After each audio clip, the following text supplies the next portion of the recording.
Do público, este é o P24. Neste episódio, o dia em que João Galamba perdeu, o regresso de Pedro Nuno e as contradições na chamada do SIS.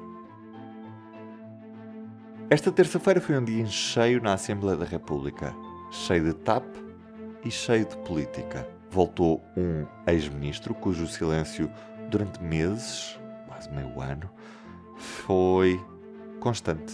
Pedro Nuno Santos picou o ponto na Assembleia da República e reclamou os louros de um lucro duplo, o da TAP e o da CP.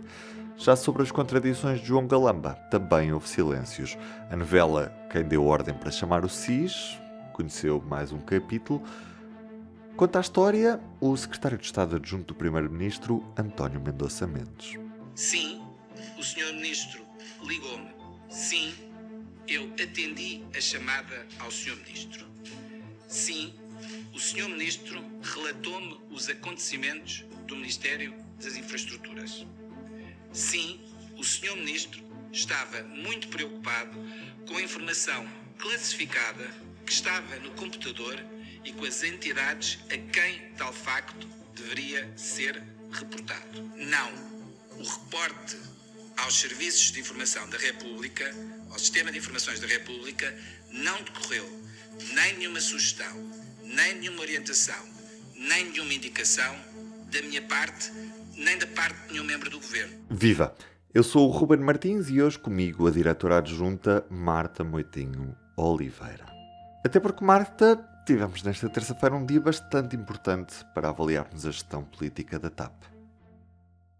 Olha, embora isto seja tudo TAP, eu na verdade acho que isto foi tudo política até agora. Ou pelo menos aquilo que acabou por ter mais eco, acabou por ser mais a dimensão política da questão. E eu acho que no caso de Pedro Nuno Santos, até a forma, e não tanto o conteúdo, mas a forma também, mas já lá vamos depois ao conteúdo, acabou por ser também muito um statement político. Portanto, estamos a falar de uma pessoa que nós sabemos que tem aspirações a ser líder do PS, que acabou por sair do governo com o escândalo da polémica indenização de Alexandre Reis e que regressou agora depois, tantos meses depois, 6 meses depois de estar em silêncio, não é? E, portanto, era expectável que ele tivesse muita coisa para dizer e apareceu um Pedro Nuno Santos que é sempre uma pessoa muito expansiva a falar, que faz um boneco muito interessante do ponto de vista da análise da comunicação política e que normalmente primeiro fala e depois pensa o que falou. E apareceu uma pessoa muito mais controlada, que sabia o que é que queria dizer, começou por dizer que foi difícil para ele ter estado calado este tempo, que vamos ter tempo a falar. Portanto, dá um bocado a sensação que veio para ficar.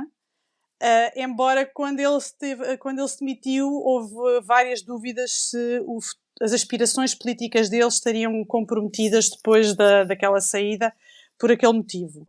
Mas também não apareceu a apontar o dedo a António Costa e ao governo? Não, e veio... Eu até digo mais isso porque ele comportou-se como um verdadeiro ex-ministro, porque emitiu opiniões sobre até questões que não estavam ali na agenda, como, por exemplo, o aeroporto, acabou por abordar um bocadinho a questão do aeroporto, justificou porque é que não é incoerente, do ponto de vista dele, ter defendido uma nacionalização da TAP e agora defender uma privatização da TAP.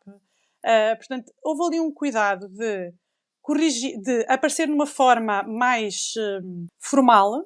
Não nos podemos esquecer que ele saiu e que nós sabemos que ele saiu porque confirmou uma indenização por WhatsApp, que é um erro político grave, dá um ar de amadorismo porque foi uma confirmação informal, não é?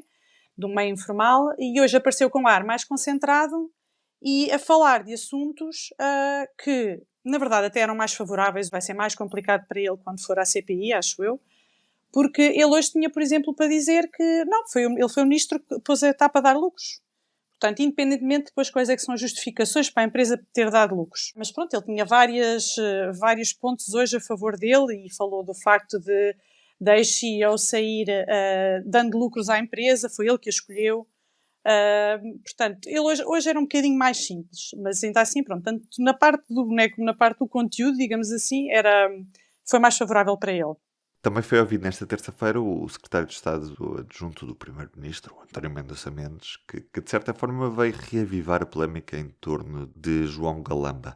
Mendonça Mendes diz que não foi ele que aconselhou o Ministro das Infraestruturas a chamar o SIS, ao contrário do que já se tinha ouvido antes da boca de Galamba.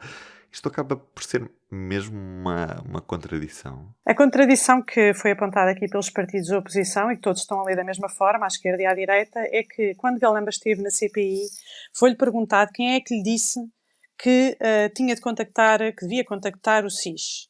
E ele respondeu, foi o secretário de Estado adjunto do Primeiro-Ministro. E hoje o que o secretário de Estado adjunto do Primeiro-Ministro disse foi que há uma diferença entre dizer para contactar e reportar que havia ali um risco de segurança em relação a alguns documentos.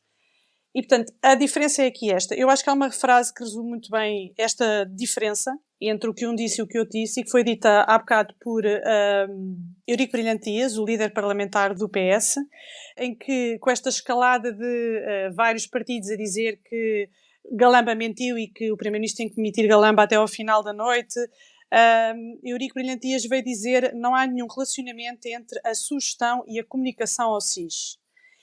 Isto é um bocado a história da CPI que tem acontecido, que é nós andamos sempre envolvidos em nuances das mesmas ideias. Por exemplo, no debate mensal que aconteceu com o Primeiro-Ministro há umas semanas atrás, ele também disse que tinha falado com o Presidente da República, mas não tinha informado. Isto é mais ou menos aquela frase que quase toda a gente entende, que é o fumei, mas não inalei. E nós estamos sempre nisto. E, portanto, isto agora vai alimentar, parece-me que é capaz de alimentar um bocado algum debate à volta de o que é que se faz a João Galamba. E, na verdade, João Galamba hoje é o verdadeiro perdedor do dia, porque ele vê o seu antecessor a chegar com ar mais concentrado e com ar de pós-ministro e com discurso de ministro, e a seguir vê o seu nome a ser posto em causa e as suas palavras a serem postas em causa pelo atual secretário de Estado, ou pelo menos elas geraram ali algum ruído. E, portanto, acho que o verdadeiro perdedor hoje é mesmo João Galamba. Passou mais despercebido, mas o dia teve ainda a audição do anterior Ministro das Finanças, João Leão. O que é que ele veio dizer de novo?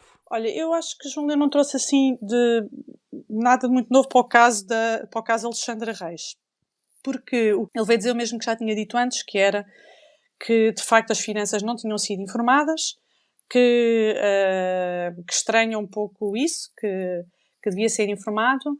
A única coisa que eu registrei ali de verdadeiramente nova do ponto de vista político há uma frase engraçada dele quando ele diz que dá a entender que a relação dele e a forma de trabalhar dele com o ex-ministro das Infraestruturas, Pedro Nuno Santos, corria muito bem. A expressão dele não é corria muito bem, mas é algo que leva a essa ideia. E é muito engraçado, porque eu lembro-me de se calhar ele agora acha isso, mas na altura houve um caso muito interessante com a CP em que soube-se que as finanças tinham travado algum dinheiro que a CP precisava e Pedro Nuno Santos estava um bocadinho a perder a paciência com as finanças, porque ele queria fazer coisas e as finanças não desbloqueavam verbas. E houve ali um momento de tensão entre João Leão e Pedro Nuno Santos no governo, e hoje aquilo foi apresentado no âmbito do caso TAP, foi apresentado como sendo duas pessoas que trabalhavam muito bem uma com a outra e que não havia desintonia entre uma e a outra. Com certeza estaria a referir-se à construção do plano de reestruturação ou algo assim do género, mas pelos vistos não foi sempre assim em relação a todos os aspectos. De resto, eu também não esperava que daqui viesse uma grande novidade. Estamos a falar de um ministro que já ficou lá atrás no tempo, que já tinha falado sobre a questão da indenização e, eventualmente, eu acho que pode aqui sair a ideia de que as finanças estavam mais à margem do que era desejável neste tipo de circunstâncias.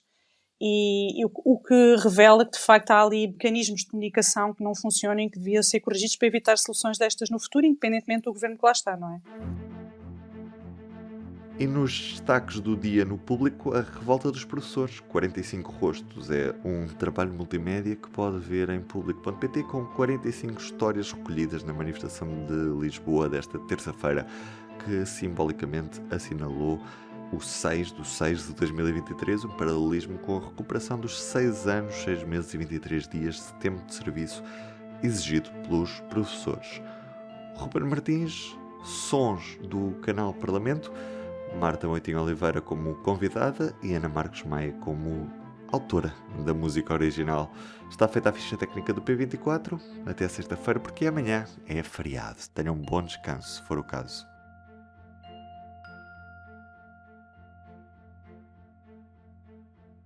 O público fica no ouvido.